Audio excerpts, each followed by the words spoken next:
Hello, and welcome to the Potatocast. I'm your host, Steve Martin. This episode, 3, we're going to take a deep dive into the origins of the potato. Warning, though, that some topics may offend some viewers that aren't big fans of thyme, and not the type of thyme that we would use to season potatoes. That is delicious. But the thyme that refers to years and years ago. And so the funny thing about the potato is that it's a lot like the truth. You can bury it, but then over time it develops and it surfaces and it's ready to be harvested. And so before I talk about the origins that I have done my research and due diligence, and I talk about the one theory that I just couldn't. I had two origins to choose from. So one theory was that the potato was actually brought to Earth from aliens,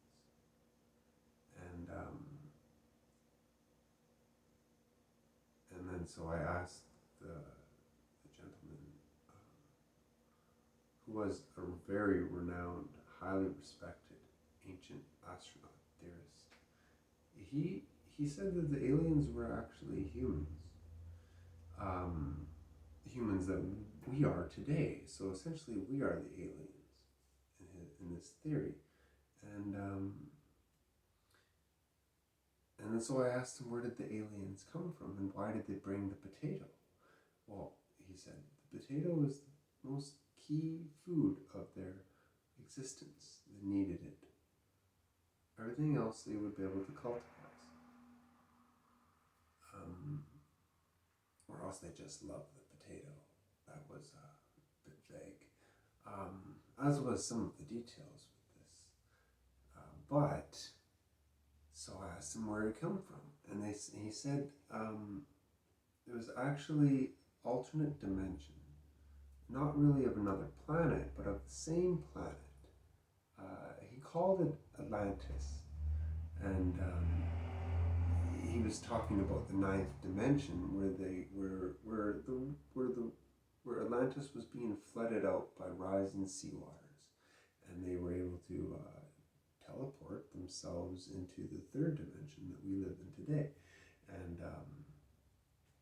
over time they lost the ability to travel back to check to see if Atlantis has the sea levels gone down.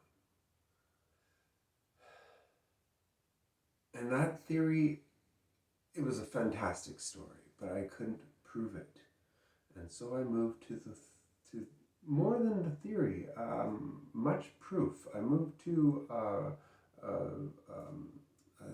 scientist, his friend who's writing the paper. It's not yet published, so I can't disclose her name. But she is very, very respectable. She is working very hard, and I trust her very much. And so she was saying that the world was hit with an asteroid, which is proven, and the world was changed ever since. But the asteroid was actually a potato asteroid, and this blew my mind because we have a planet Pluto, but we don't have a planet Potato, and the planet Potato doesn't exist anymore because it blew up. And you see, if you think about the actual reality of a potato, is that it has gas. Over time, it produces gas, so that the explosion can make sense, especially if it gets near the sun, or that part. I'm not her, and I haven't read her paper extensively. I just talked about it for hours, and she explained in quite detail that is how the potato became part of Earth's food. It landed here and grew, and then the world as Pangea, with the continents moving, it was separated. So it was both. It was on Africa, and it was also in South America that the potatoes were originally found. They can't define what was first. They have the Incas at 12,000 BC, and I mean, if they had the potato 14,000 years ago, then they obviously had it before 14,000 years ago. It's just the potato helps a society, a tribe, a people turn into thrive. They help it become a society.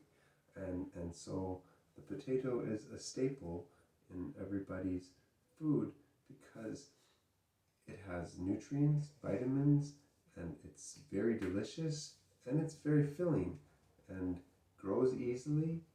And so these are just some of the conversations and the research that I've done about the origins of the potato. And we will talk about more about the history of the potato. We'll talk about how art and the potato are linked very, very much. And it's debatable. I mean, if one potato and one man takes a picture, he can make $1 million. And it blows my mind because it is happened just a few years ago. And then you go back in time and you think about how important the potato was to us as a people. Thank you. Cyrus, we need a sign. I don't know if I can do that again. Can we erase that? Can we cut that last bit off?